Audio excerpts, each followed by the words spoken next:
The old house stood on a hill, silhouetted against the stormy sky.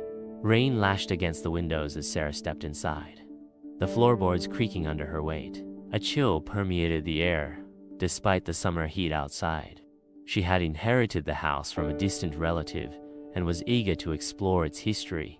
A grandfather clock chimed ominously in the hallway, its sound echoing through the empty rooms.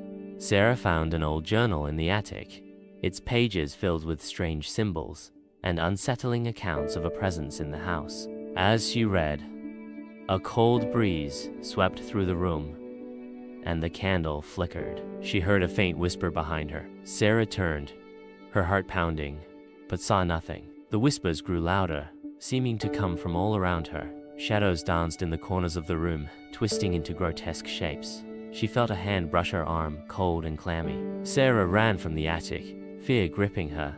She stumbled down the stairs, the whispers following her every step. She tried to open the front door but found it locked. Panic set in as she realized she was trapped.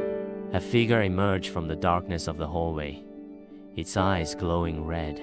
Sarah screamed. Scrambling backward, the figure moved slowly, its form becoming clearer in the dim light. It raised a long, skeletal hand, reaching for her. Sarah closed her eyes, bracing for the worst. When she opened them, she was back in the attic, the journal still in her hand.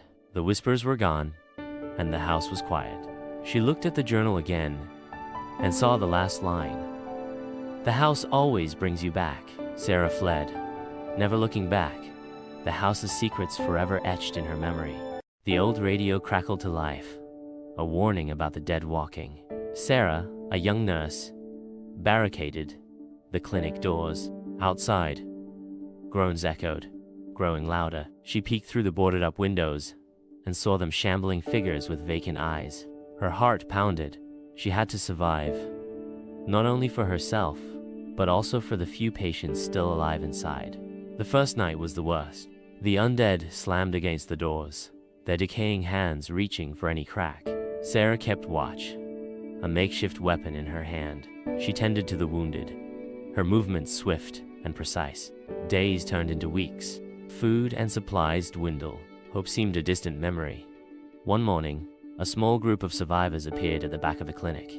They were armed and organized. They offered Sarah and her patients a chance to join their safe haven. It was a difficult decision. Staying meant certain death, but leaving was just as perilous. Sarah gathered her patients, and they prepared to leave. The journey was fraught with danger. The undead were everywhere, drawn by the sounds of their movement. They fought their way through the streets, Sarah leading the charge, her medical knowledge now combined with a newfound combat skill. After many close calls, they finally reached the safe haven. It was a fortified town, bustling with life. Sarah and her patients found a new home. She helped build a clinic. They had survived the zombie apocalypse, not unscathed, but stronger and more resilient. In the end, the dead had taught them how to live.